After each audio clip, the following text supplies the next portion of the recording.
If we can, let's go through the story. Let's tell the Let's do it. story of from Capital. Is Capital Sky the big one? Sky Capital Sky was Capital. the last company The last one. that I built. And, Okay. and I'd say it was a crowning achievement for me because I did things that, when you go into an industry, we all like to feel like if you worked in an industry for 20 or 30 years, you like to know that you did accomplish something. So I'm the first American that ever brought a regulated American business public on the London Stock Exchange. Wow. I did that twice Not just once, twice. before anybody did it in 350 years. Wow. And what made me do it the second time is very funny. I created a stock brokerage business, which is alone a big deal. To have your own stock brokerage firm on Wall Street, that's a big accomplishment. I've had a few. But I decided to, I created one literally on Wall Street, number 110 Wall Street. We had our license. We were hiring brokers. I was making markets and at one point 7,500 stocks. I was the second biggest market maker in the country. Those market makers are the people that set the actual prices every day. People wonder where the prices come from. Guys like me set them. So we do have an understanding of all this kind of thing. And I took that company public on the London Stock Exchange, which is 100 years older than the New York Stock Exchange and much more prestigious, in my opinion. And everything we do in this country in that world came from what we learned in England, the way the English did it. The English ruled the world for 900 years. Wow. Not everybody knows that. They teach you that, the American Revolution, and we knocked England out of the box here in America, George Washington, we have our own country, but they ruled the whole world for 900 years. And from a little island in the middle of fucking nowhere, North Atlantic, and they really, the English did incredible achievements. And so I get this company public. I'm the first company to go public after 9/11. So we had the dot-com crash. Wow. In 2000, March of 2000. Crazy time period. Market gets crushed. Enron, fourth biggest company in America, goes to zero. WorldCom, the phone company, the biggest company in the whole world, goes to zero. Okay? Amazon, the company that we know and love today, went from $330 to $3 in 6 weeks. And people were dying. And that's when I launched Sky Capital. And everybody was hiding under their desks. Nobody was answering the phones. And I was out there going, I got this. Full circle moment. This is the winter. I'm pitching Everybody's a cool. new deal saying the end is near. I'm going to be buying everybody out in my sector, in the financial industry, for 5 cents on the dollar, not even 10 cents. And I wrote a whole paper on it. And I started raising money, and at first everybody's like, well, I don't know. And then next thing you know, boom, boom, boom, boom, boom, boom, boom, boom. Sold that $9 million in like 2 minutes. And began this journey. And I create this very cool brokerage firm. I got a big space. I spent $2 million on my network. I bought the best Dell stuff that existed at that time. And so I'm being celebrated in England. I go public. I'm the first deal after 9/11 in all of England on the stock market. My stock's up 40% the first day. I was the number one performing stock in England for 2.5 straight years. I'm like a celebrity over there. They put me on national TV. They used my success on a screen to let everybody in England know, in the UK, This could be you. the market's back. Come on in. It's safe. Bring your money back, because no one was buying stocks. The stock market closed for 1 week after 9/11. We went through 2 world wars, and we didn't close for 2 days. 2 full world wars. But 9/11, those terrorists closed us down for more than a week. And it was really almost ended our system. And so I'm being celebrated. I'm at this rugby match in this giant stadium. And my underwriters, the guys that put their names on my deal, had all the CEOs from all their public companies. We were being celebrated, and the press was there. And one guy says to me, Mandel, none of us can figure out whether or not you're smart, you know something we don't know, or you just got lucky. I said, excuse me? I mean, this is the middle of like cocktail hour, and all these other CEOs are standing there listening. And he says to me, well, you know, granted, you did something nobody ever did. My hat's off to you. Wow. Nobody ever did. Our hat's off to you. But you know what? Maybe you got lucky. Maybe just right time, you backed into something. We don't know. You show me a guy that does something twice that nobody's ever done, then we all know he's smarter than we are. He knows something none of us know. And I took that literally. I was fucking pissed. He was drunk, and I was sober. And all these guys are standing around nodding their head because the English are very polite. But if you think polite is mannered, to me, if a guy's not telling you what he really thinks, that's it. To me, that's impolite. It's like pseudo I rudeness. spent I had a house in England. I bought a townhouse there, and right in London, and I know when a guy's being nice and lying to his teeth. I know when a guy can't stand me, but he's acting like he's my friend. I know when a guy doesn't give a shit, but he's acting interested. You know, I'm just tuned into these kind of things. I'm a sales guy, whatever. And so that got under my skin. And I kept thinking, you know what? Watch this. I'm gonna do it. I raised $1 billion. I bought about 10 different companies, created a fund, highly regulated, right? The fund is being quoted every day in the papers. And I took that public, called Sky Capital Enterprises. It took it public at £1, which at the time was about $1.50. And the first day, it doubled. It went up 100%. Wow. And the stock exchange called me up and said, Mr. Mandel, if you'd like to start selling your shares, we give you permission. I said, but 2 days ago, you made me sign a lockup that I couldn't sell for a year and a day. That's the law in most places. Yeah. He said, yes, but we're the stock exchange, We'll make an exception. and we're releasing your shares because, frankly, everybody's buying it. There's no selling. We need stock. I said, okay. So at that was a confirmation that I was really good at something.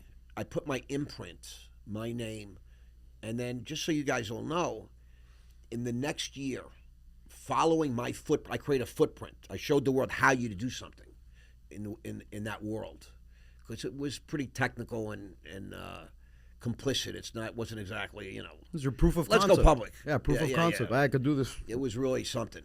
It was it's $1 billion idea. What I did, I created 200 American companies went public offshore that never would have done it if they didn't learn how to do it from me, including some of the biggest private like KKR, Kohlberg, Kravis and Roberts, biggest companies in the world. You know, $1 trillion company. They manage $1 trillion plus. Wow. Plus Blackstone, all these companies. You know, Apollo, all of them utilized the footprint that I created. So I know that, you know, I put my imprint on an industry I spent 30 years in. Left your mark on it, definitely. Right. And so that to me is iconic. And when guys say you're an icon, you're a legend, all this and that, I'm just a guy that works hard and plays hard. But I know that I did something. I did accomplish something, you know, and I might not be, I know I'm recognized for it. I was punished by America for that. Because apparently I showed hundreds of companies how to avoid Lower Manhattan if you want to go public. I managed to show you how to do it with from a fraction of the cost, fraction of the ongoing cost, a fraction of the regulation, and twice as much liquidity. All good things. I thought I did a great thing. A cheaper, faster, better way, right? Help people, right. But then I heard from various attorneys in the field that, you know, were prosecutors and all this kind of, that people in Lower Manhattan claim I cost them $100 billion in fees and trading profits. How though? Because all these companies, if I didn't go public the way I did, I would have went public in New York. Okay. I would have had to pay the toll, pay the freight. They would have been in my deal. I've been paying accounting, legal fees, and all the trading profits. Underwriting securities is one of the most profitable businesses in the world. Right. But Name a company. Name a big company. Microsoft, Amazon, Right. Google. They're all public companies. But you're obligated to have to use them so they could get their fees. And like, I'm confused. Well, the only way to really get public in the big boy leagues was to go public that way. Because you're a U.S. citizen, though? Is that No, because we have the biggest stock exchanges in the world. but are they going after like the Ross Mandels of like Europe and London that aren't born over there and are just No, because these they are don't have to companies- avoid that? The That's what I'm saying. biggest, best companies in the world come to America and go public. Okay, I'm understanding what Okay? you're saying now. I just showed a better way to go. It's like the NBA. It's like athletes go to the NBA because that's the biggest. Right, they where might the play big everywhere else. contracts They are. might play in other places, They but could. they want to go to the NBA. They want to go to the NBA. I showed you a way to get to the NBA, cheaper, fast, and better. without having to go to college or just fast ride it. Right, And just, and what that did was that the big banks, the big boys down on Wall Street, I killed them as far as being able to get money. yeah. You know what I mean? I created a very inexpensive way to do it, and it's actually a far more efficient way. Okay. Far more efficient way, better way, cleaner. It's better in every respect. However, it costs a lot of people a lot of money, and like they say in prison, don't fuck with somebody's money. And I did, and so that's a simple way to look at it. But the truth is, that's why they punished me and made an example out of me. So Sorry, let's say sorry. you want to go public in America, right? You have to check a lot of boxes. Uh-huh. You have to go. The most important thing is what makes a company public. It's transparency, right? So we have to make our shares listable on an exchange here. Transparency with the buyer, with the consumer, with the public, not You need internally. in theory, you have access to fully understand. It's what a reasonable investor would want to know about a company Facts, to make an investment. That's the actual law. which is fair. A reasonable. So, in order to make a reasonable investment in America, in a company that's public in America, the companies have to report their financials every 90 days. Mm-hmm. Okay, so the accountants live in your office because basically they're there every 90 days. They have to do what they call an opinion. It has to be certified. It has to be signed off on. This is public accounting under penalty of perjury. Now, if an accountant signs off on it and the company did something corrupt, wrong, unlawful, the accountants go to jail. Wow. So now the accountants have risk. So if you're an accounting firm, your rates just went up 10 times. Because before you just signed it, if something went on, it's only the company's fault. Now you have liability. Our prices get jacked up, right? It's all about separating people from their money. So you're a company, you're going to go public. Now the accountants come in and say, well, listen, Mr. Mandel, I see that right after this deal, you're going to make $50 million on this deal the day it goes public. And we're only making a few thousand. I mean, that's not right. Because if you fuck up, we can go to jail. So we're going to charge you $150,000 now, or $200,000. Or if it's a big company, $1 million or $2 million. And then every 90 days we have to report again. So then we're going to charge you ongoing fees. What's fair? Maybe $200,000. They keep on with the fees. It's SEA. We call it SEA in sales. Cover your arse. Right. But what basically, so I found out, which nobody knows, none of your audience knows, you might not even understand this. We're the only country that has quarterly reporting. Quarterly reporting. We're the only country where you have to report audited financial results every quarter. The rest of the world, it's only once a year. The end of the year. And at 6 months, you have to report, but it's just certified. It's not audited. Meaning the company actually has a chance to get its shit together rather than hustle and have to create fraudulent numbers every 90 days. No, right the wrong. I would say to you, 90% all the numbers reported are fraud, incorrect. 90% of it. Wow. The whole system's full of shit. It's all full of shit. Your accountants will come to you and say, Mr. Mandel, we just completed your audit. Let me ask you, you could lose $20 million or you could make $1 million. What do you want to report? What do you think? I thought the guy was undercover FBI. What? You are my audit. This is my certified public account telling me, what do you want to do? Because accounting is full of all rules that are constantly made up, constantly being changed, this, that, the other thing. And they're very flexible with certain things, depending on your sales cycle and your inventory and your depreciation. There's a million complicated things.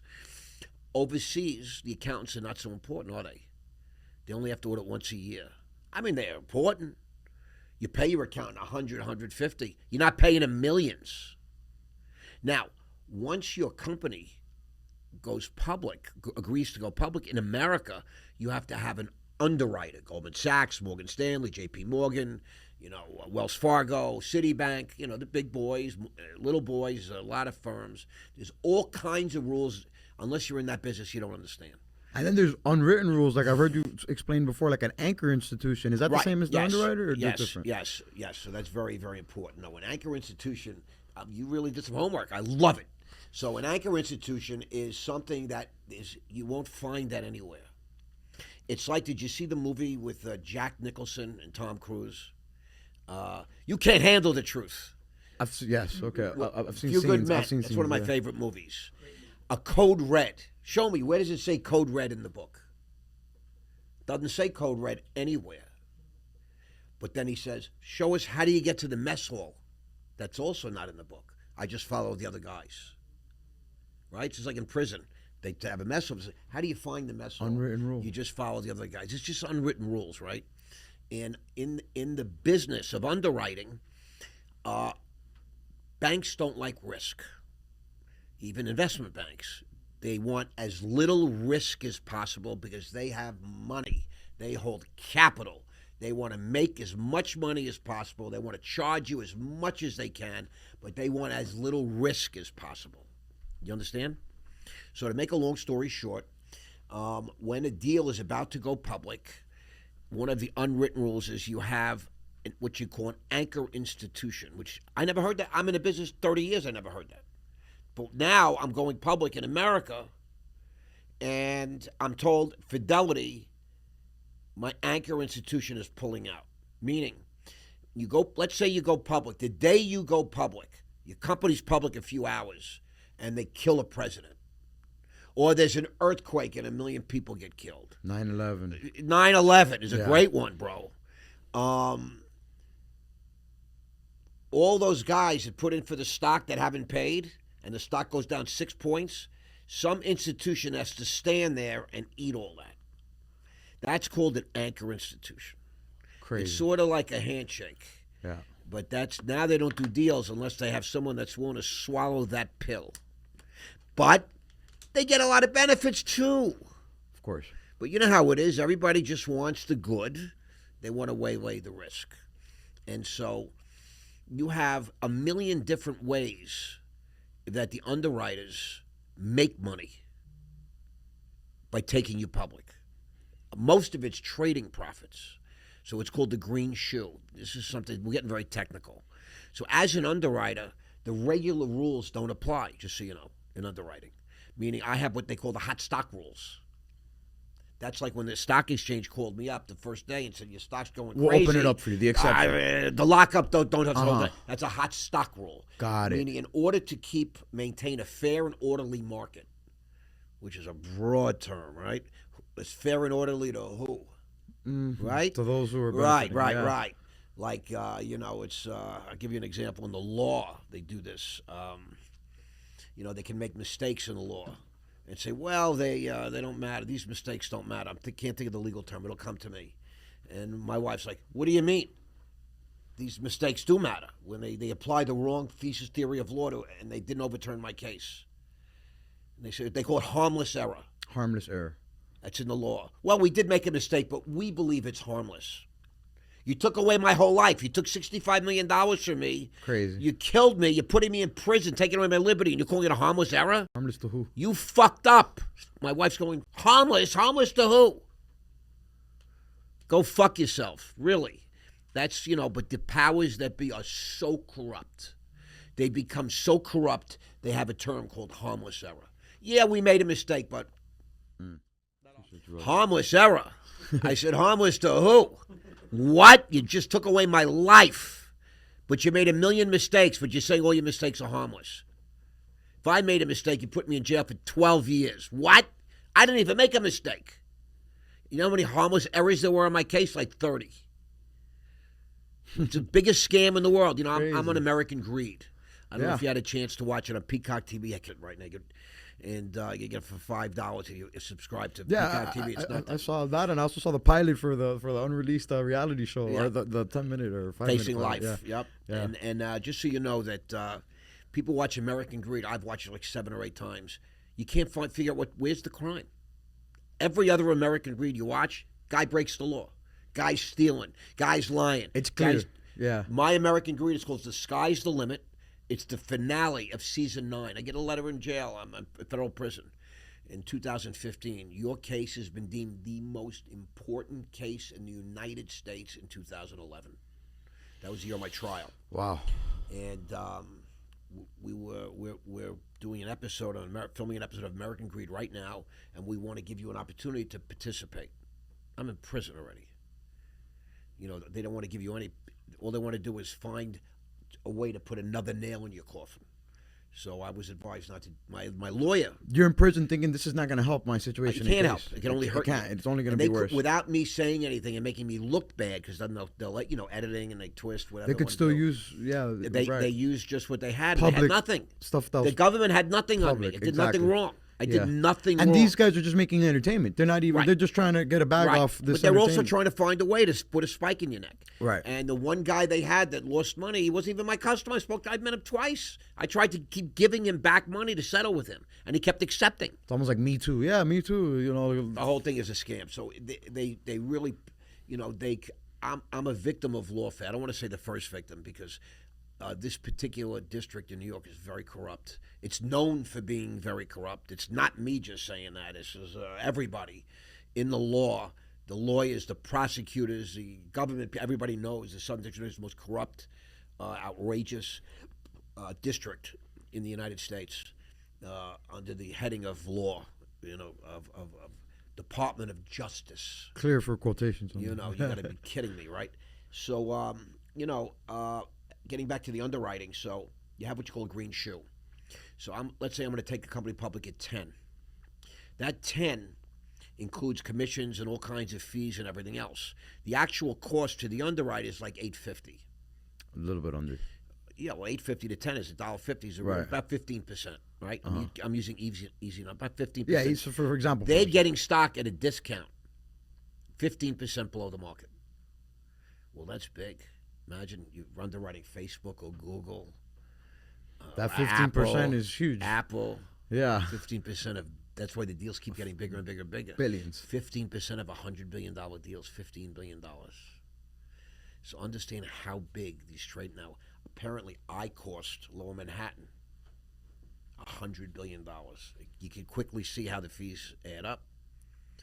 All these billion-dollar companies went public, and nobody got to eat that green shoe. So let's say the stock's at 10. That's the issue. Now, let me just give you an example. Yeah.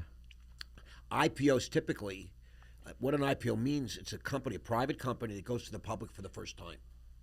So why would you be interested in buying my company if it's never been public before? Because typically IPOs are priced to go up. That's why people fight to get in, because they know nobody would buy them Right. if they didn't look good from the get-go. It's like a debut. For those listening who might not be so technical, think Wolf of Wall Street with the whole craze with the Steve Madden at the end when they go public and it's that whole Right, that they whole run the craziness. stock went to 25. Yes. From 10 or 8.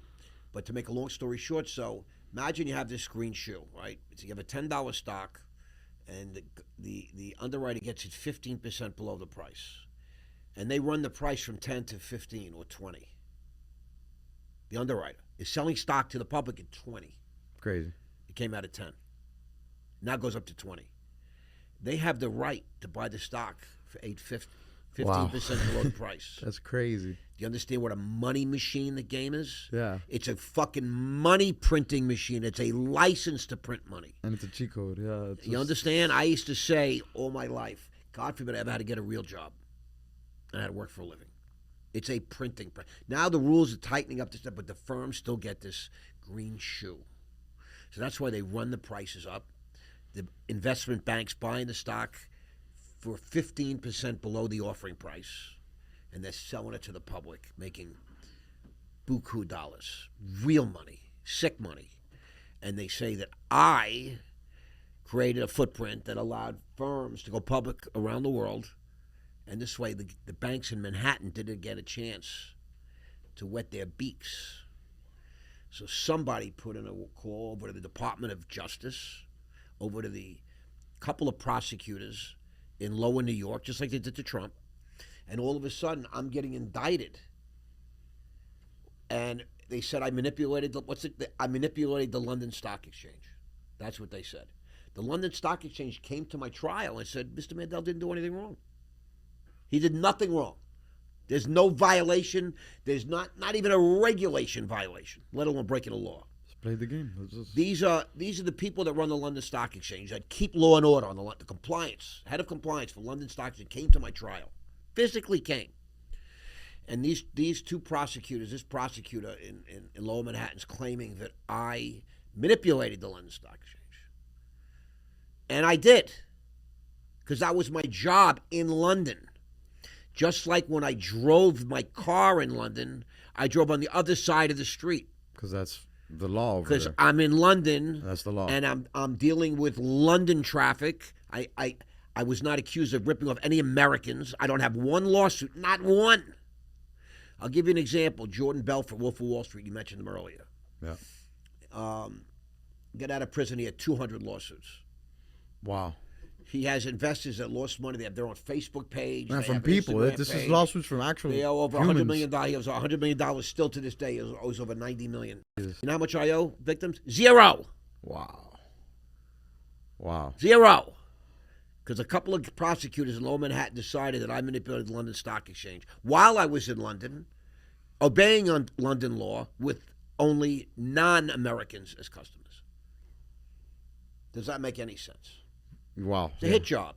Yeah, I was going to ask if you felt like you were unfairly targeted, but I feel like now that's Always a kinda hit job. Everybody knows it. Everybody in the industry knows it. very clear as day. Wow. Crazy. It's really crazy. And the people in London have called me, have reached out to me since I'm out of prison and said, listen, you're welcome here. You're welcome to bring us, in fact, we'd like you to bring us more deals. You know what they told me? They said, you brought 12 deals. You changed the economy. You brought 12 deals here, all that worked. You didn't leave an unpaid check, an unpaid receipt, an unpaid nothing.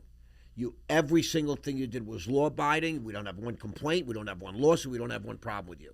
They say I did all these things, right, in Lower Manhattan. Meanwhile, nobody shows up, no victim statements, no complaints. And you nothing. couldn't skate this trial? You couldn't just leave to London or they'd extradite you? What's the situation? Yeah, they would have extradited me from. I could have gone to a non-extradition country. Non-extradition country. But that makes me look very guilty. That makes you look guilty, so you can't even I talked to fight my it. wife about it at the time. Since we're divorced, and she said, "Is this a lesson you want to give to your children?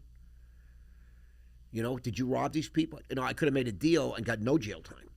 Wow. I could have just pled guilty to some crime." No, but you felt... And my wife said to me, I was going to do it. I thought about it. It made sense at the time, and I would have saved me $50 million. Wrote a check for a few $1 million. My wife looked at me. She says, Did you do that? What? Did you rob these people? I said, no. She works for me, so she knows I'm honest. She knows I'm straight. And she says, did you cheat these people? I said, no. I said, we might have had some regulatory violations, but we were dealing with them. We were a licensed brokerage firm. It's part of the I was regulated by the SEC, the NASD, NASDR, the FSA, the stock exchanges. I had more regulators than I got SOX. Right. And, we would get audited continuously. And, occasionally we had a thing here. A guy didn't stamp the ticket, within the minute required. It took him 2 minutes. We had a little this, a little that. Nothing. Not even, we were not even like a troubled firm. Nothing worth going Next for thing lawsuits you know, after. 40 FBI agents walk in one day. It was a hit job. Jesus. People decided they wanted my business. Barclays Bank offered me $300 million. And they couldn't buy me out. They sent the regulators at me. They tried to push me out. I'm too tough, I'm too strong, I'm too stubborn. They couldn't do that. So next thing you know, 40 FBI agents come in. I still sold the firm and got paid. But they came after me then. Still ruined my life. But they approved the sale. In March of 2008, a bunch of investors came in and bought my firm and bought all my paper. And they went to the Southern District of New York and they asked for approval. They said, listen, we don't want, and these are serious men from London. They run institutions. They're all multimillionaires. They're wealthy. They have position and status in London. And they said, listen, we love this guy, this firm. We love this guy. But if you're going to indict him or indict the firm, you got to tell us, because this has been going on for 2 years at the time. They raided in 2006, and this is already March of 2008. Oh, wait, 2 years after. Right? And they said, we don't want to pay this guy and buy him out, take this firm, and now you're indicting the firm. Right. And the government said, no, Mr. Mandel's good. We've investigated. We approved the sale. We're not going to indict him, and we're not going to indict the business. This is March of 08. If you remember what happened in 08 and 09? The housing crash. The housing market crashed. Yeah. Everything went fucking tits up. Oh, so Billions and billions of lost money. The whole system got caught with its pants down. And they reneged. So, Too big to fail. Remember that? Yeah. They all failed. They all needed to be bailed out, or our entire system was zeroed out. Zeroed. I'll give you an example so you listeners can understand, and you can understand. On a Friday, the United States Treasury wired $50 billion of our money, taxpayer money, to Citibank.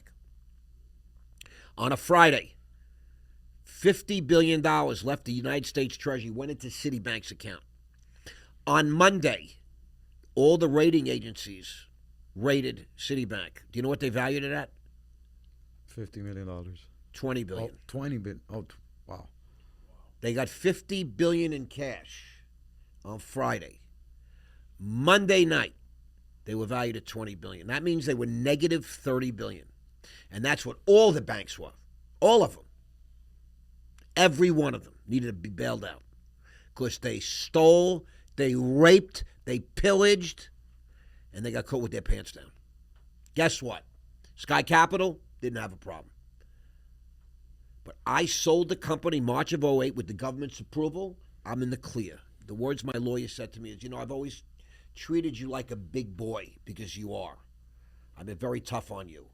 He goes, now I'm going to tell you, for the first time since I know you, you can go to sleep tonight. Wow. You got no problems. Really? Yep. March of 08. March of 31st, 08, the wire came in. I got bought out.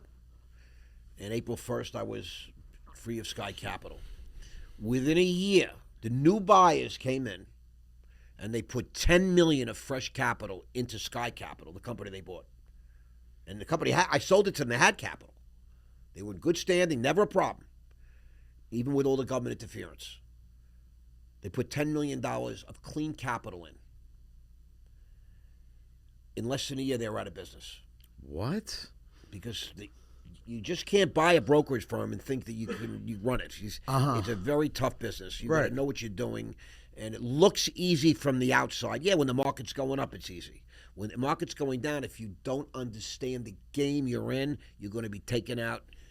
You have to do the work. You have to do the education. You have to know. It's not. Guys 40 years in the business could run a firm. Right. It's a tough business, and it's for tough guys. And I was good at it, really good at it. I never had a firm that had a problem, except till.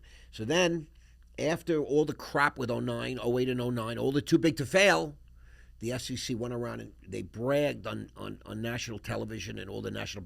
We have filed more cases in the last 30 days than we have in the last 10 years, in the last 100 years. They just said, anybody that you have a file on, indict them, charge them. And that's what they did. So that was an initiative to just... Right, they had to get on TV and let everybody know the system's not going to fail. Make an example. That's it. Round up the usual suspects. And that's why I got indicted. Wow. Now, I could have made a deal. That's where I'm stubborn. I could have made a deal. I should have made a deal. And but I would be admitting to something I didn't do. In the meantime, they bailing out Citibank. Nobody got arrested. Bailed out Goldman Sachs. Nobody got arrested. Bailed out Morgan Stanley. Nobody got arrested. Bailed out Wells Fargo. Nobody got arrested. The big nine, the too big to fail, all failed. Not one arrest. $700 billion went out. AIG, our biggest insurance company, needed $130 billion to get bailed out. Nobody got arrested. But they arrested a bunch of guys that weren't affiliated or connected with the big boys that go to the right clubs, the right families, the right political connections, etc. So you guys know. That's the truth.